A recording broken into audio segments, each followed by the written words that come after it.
আমি আমার একমাত্র মেয়ে সত্যবান স্বয়ংবর সভা করব কিন্তু কোথায় পাই আমি অল্প সময়ের মধ্যে সুপাত্র? হ্যাঁ হ্যাঁ হ্যাঁ আমার মনে পড়েছে, দেবর্ষী নারদ চোখের পলবন ব্রহ্মাণ্ডে ঘুরে আছে। আমি এখন দেবর্ষী নারদের পরিবেশ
সুপাত্র নেই সত্যগুণার স্বয়ংবর সভা করিব এখন।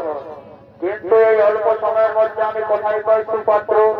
যাও তুমি সর্বমত পাতার তিনপুর করে দাও আমন্ত্রণ। হ্যাঁ রাজন, আপনার কথা আমি অক্ষরে অক্ষরে করিব পালন। আমি চললাম ত্রিভুবন বাজারে করে দিই আমন্ত্রণ।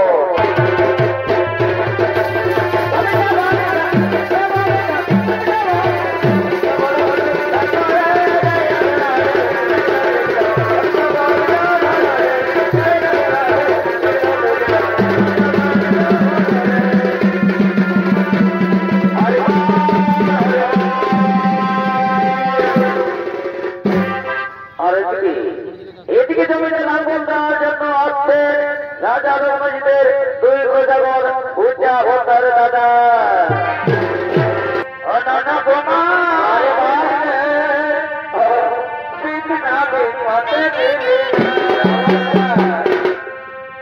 অনানা বোমা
देखो भी माता का गाड़ी दे लगा दिए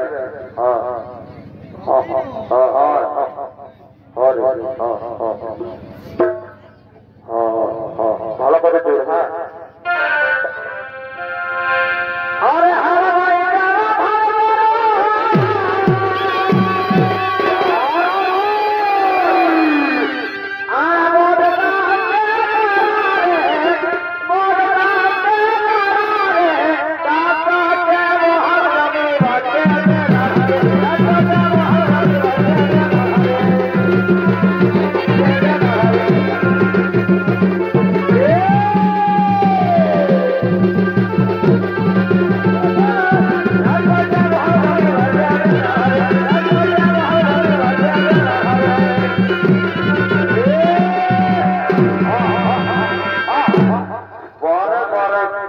জিনিস রে সবাইকে জড়ে জড়ে রাখছে।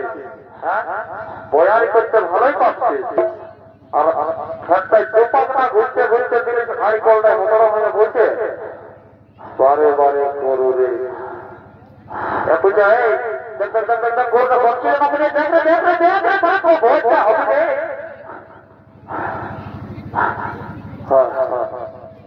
না তারা সবসময় বসছিল অল্প কুড়িয়ার গরুটাই বসে বুঝলি। এই যার ঘরে কুড়িয়ার গরু আর কুড়িয়ার গরু থাকবে বাবা তার কপালে দুঃখ শেষ নাই। এই দেখো যেমন একটা আমার কুড়িয়ার গরু দুপাক না ঘুরতে ঘুরতে দিলে আড়ি কলটায় বসে আর কুড়িয়ার বহুটার কথা আর কি বলবো বুঝতে পারছি এখনো পয়সা নিয়ে আইলো না। হ্যাঁ তাহলে হ্যাঁ সেটা গরুটা উঠাবার ব্যবস্থা করবে ওই রকম উঠবেন নাই শোন ওই রকম উঠবেন নাই।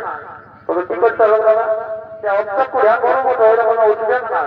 তুমি এক কাজ কর পুলিশে যেমন চল তেমন বন্ধুকে চালিয়ে দেখছি কম করে কোথায় ওই রকম দেখবি এখানে দেখবি হড়বড়াই গরুটা উঠে যাবে বুঝলি।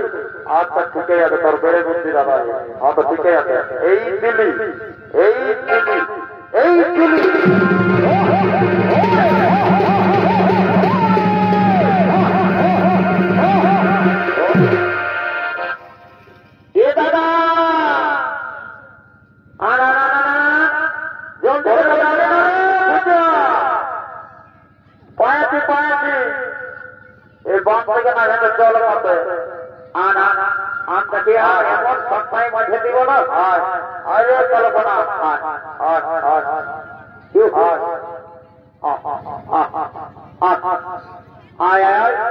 এইবার কত ধারে কত ডাল আছে আমার সবটাই মাঝে দিব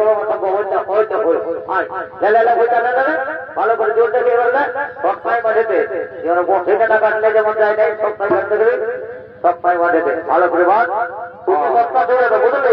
গোবরটা হয়তো ওই পরে না যাবে সবটাই প্রতিটা হাত করে জোর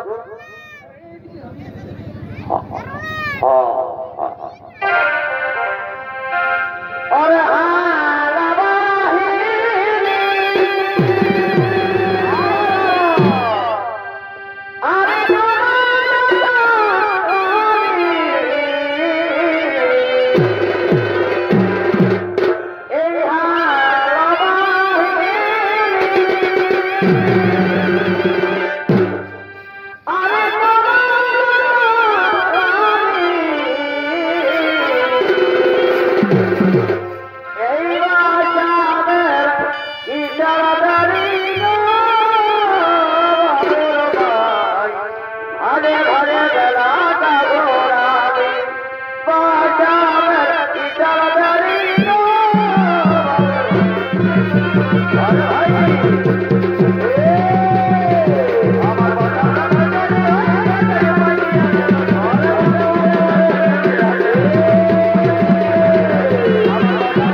আমার দাদা যে লম্বা লম্বা গরু আর লম্বা দেখে করে তো বহু আমি কোনটা লাগাই পাই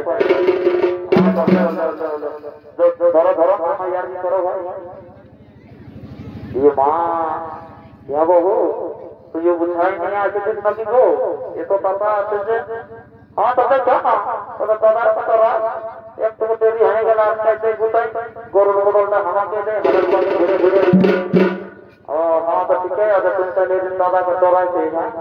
হ্যাঁ তো ঠিকই আছে, তো বলছি আমাদের দাঁতটা দিয়েছি না? হ্যাঁ দিয়েছি দিয়েছি, লো লো লো, কান মুখটা ধোয়া হয়ে যাচ্ছে, চড়ানো আর এটা তোদের দাদাকে দিচ্ছি, লো লো লো। হ্যাঁ এবার দাঁতের টাকা কথা এত কথা হ্যাঁ বলছো, মুখটা টানা মানে ধোয়া। হ্যাঁ তো ঠিক আছে, লো লো।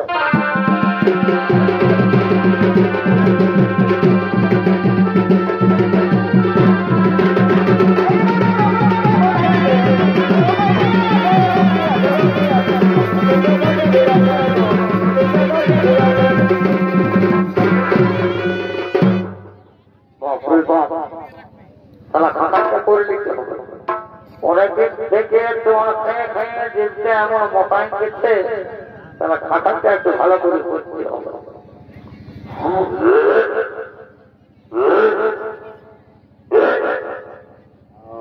ঠিক আছে ঠিক আছে, দেখো আমাকে জলটা ফুটার নাই হলে যখন জানে জলটা বেরোচ্ছে না। হ্যাঁ তো হ্যাঁ তো ঠিক আছে বাবা, আমাদের ওখানটা করে দিই।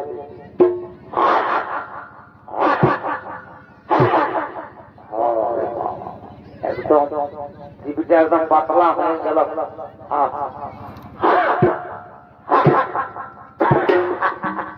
এবং জলটাতে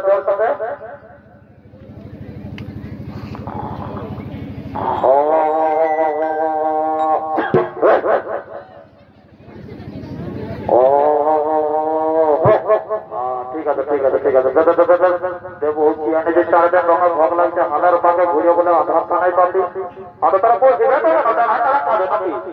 হ্যাঁ তো এইটা তোদের দাদাকে দিচ্ছি আর ওইটা তোরা দেবে। হ্যাঁ এ বাবা এবং কি তরকারি গো, এই যে গোল গোল আর লম্বা লম্বা, কোথায় কি পাবো?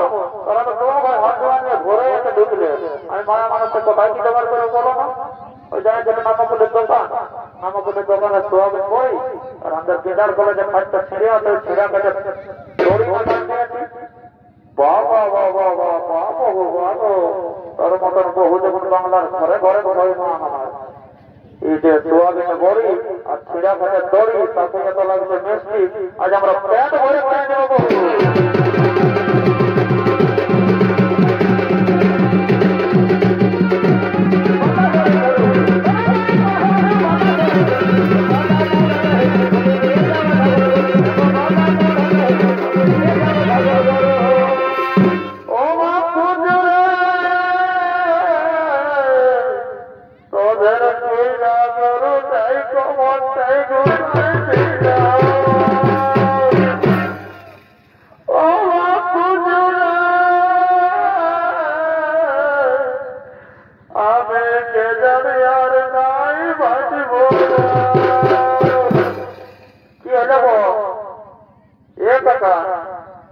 কি হলো রে বাচ্চা? ভালোই তো সমাজ চলতেছিলাম, সকাল সকালে যে দিদি ছিলাম রান্নাকাটি সমাজ আছে, কি ব্যাপার? কি হইলো? কোনো গায়ে অসুবিধা হলো নাকি? ও আমারে আসলে হাতটা গবে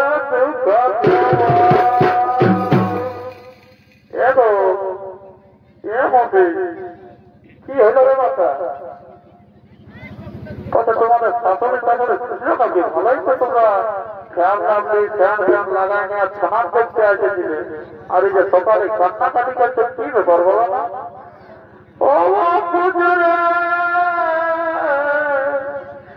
আমি কে জানি আর নাই বাঁচব। রাম রাম রাম রাম রাম রাম রাম, আমি মনে ভেবেছিলি কালিয়া বাবার বেশি ছিল বসে যান সকালে কাঁদছে, এই যে দেখছি আমাদের বহু বড় আইকনটাই হত হয়ে পড়িয়া আছে। তোর কি হইলে বলবো? তোদের কিলা করো তাই কমর চাই কোথায়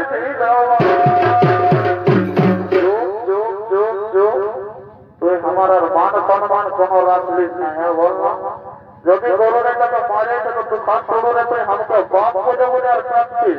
বলবো এই এলাকাটা আর আমি আসতে পারবো, মুখ দেখাতে পারবো? আমি ভরিয়া পড়ছে লাল করিনা গোটাই আমাকে ঘরে ঘরে ঘরে নিয়ে সবাই সবাই যদি জানে তো কি বলবে? বলবো বলে পুতুকে ওর বউ দিয়ে বাপ বলতেছিল। আমি আর ওই এলাকাটা আসতে পারবো এ বাবা কথা হতো কথা হয়ে বলছি এই জায়গায় বিরাট বিপদ হয়ে গেছে। কি হলো আজ আমি বহু টাকা বলছেন কইলা গরমের কমরটায় গুটান নিয়েছে বলছে কমরটা ভাঙিয়ে গেছে। দেখ দাদা রে যখন আমার বাপ মরেছিল তখন এই যত কাকায় আর দাদার বেটা গিলাই কি বলতেছিল বলবো এ কাকা তুই কাঁদছিস কেন রে বাপ তোর বাপ মরে তোর কি হয়েছে? আমি তো তোর বাপের মতো নাচি না পাচ্ছি। দেখ দাদা রে যখন মাই মরে গেল তখন এই মুখে কাটিয়ে সবাই বললো হ্যাঁ বেটা তুই কেনে কাঁদছিস তোর মায়ের মরে তোর কি হইলো? আমরা তো তোর মায়ের মতো নাচি না পাচ্ছি। দেখ দাদা বাপ মরলে বাপ পাবে আর মায় করলে এই দিনে মায়ও পাবে। কিন্তু যদি দাদা বহুটা মরে যায় রে কেউ বুঝবেন না যে আমি তোর বহু হবো বুঝে বুঝলি। বহুটাকে আগে বাঁচাতে হবে। তুই সোজা বহুটাকে নিয়ে সদর হসপিটাল নিয়ে যাও পুরুলিয়া দেবেন না আর আমি গরুগুলাকে নিয়ে হাল জমিটা ঘরে রাখে নিয়ে যাচ্ছি। দরকার হলে গরুগুলাকে পাইকারে হাত টাকা ঢোকান দেব তাও বহুটাকে নিয়ে যাবো।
দেখো দেবগণ আমার বিশেষ সঙ্গে হয়ে গেল পরাজয়, তাহলে কি আমার একমাত্র এই সত্যভাবার লগ্ন ভ্রষ্ট হবে? এমন সময় দ্বারকাপতি শ্রীকৃষ্ণ নারদের মুখে আমন্ত্রণ বার্তাতে এই স্বয়ংবর সভায় করছেন আগমন। এ ভরা নদীর তীরে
তোমাদের তোমার বানান করে আমরা তোমাদের বিদায় করে দেব।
हेलो हाँ हेलो तुम कोई आना बिहार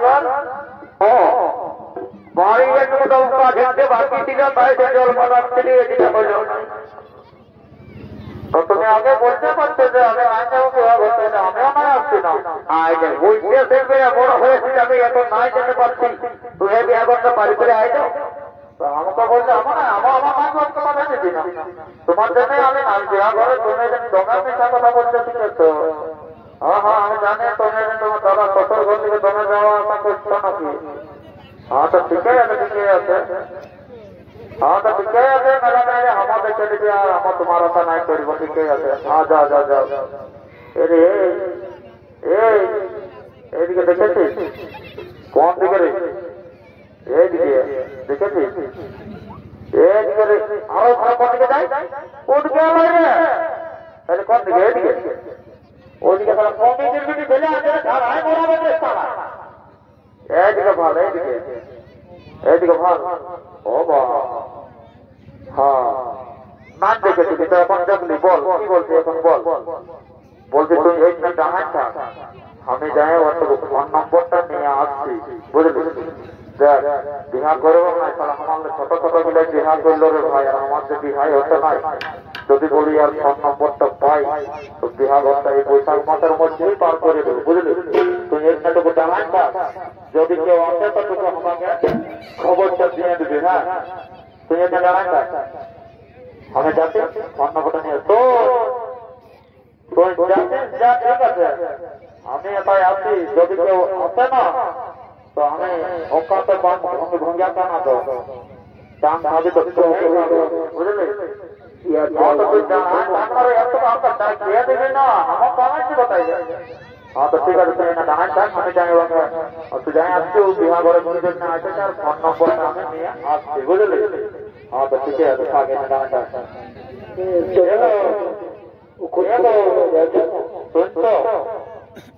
सुनता ना हाँ क्यों बोलते बोलो बोलते तुम्हें गाँव संगे कथा बोलते सुने को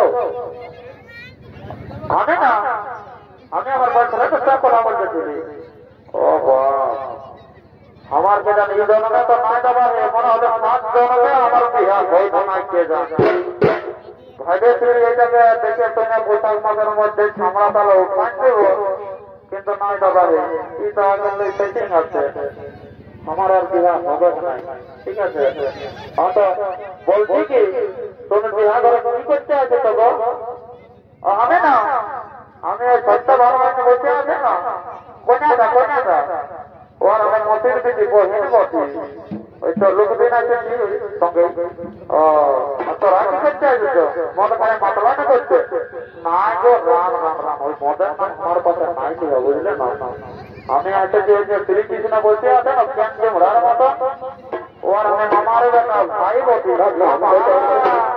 তবে তো তুমি আমার সাংঘাত হয়ে গেলে তো আচ্ছা আচ্ছা আচ্ছা সাংঘাত ঘর দিকে আসো ঘর দিকে আসো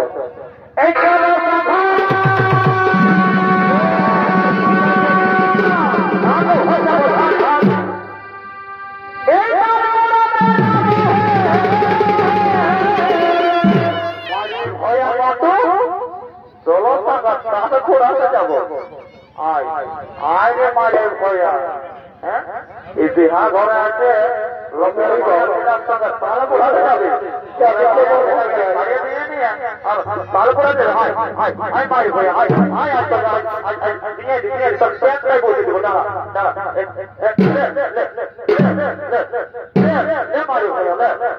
हमारे भैया ওই জন্য আমাকে বিহা ঘরে আনতে ছিল না লোকের বিধি খেলা তোরা তাহলে কোথাতে যাবে তুই ঘর ধরে মারে ভয়া তোরা ঘরে হলদ দিব তোকে হাতে না পারলে তোকে তাতে হলদ দিব রে মারে ভয়া তুই আমাকে চিনিস নাই তুই তোকে বেলা টাইলে নাই বেশি কিছু বলছি তুই ঘর তো তারপরে তোকে আমি বুঝাচ্ছি বুঝলি এই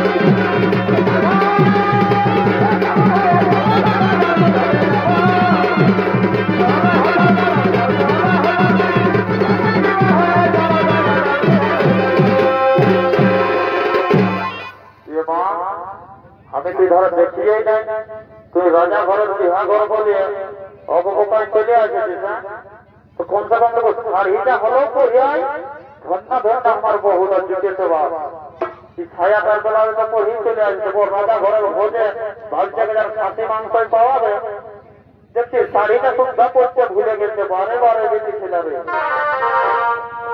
বলে এই জনতায় ধীরে বলে বলো বলো তবে জনতায় ধীরে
আমার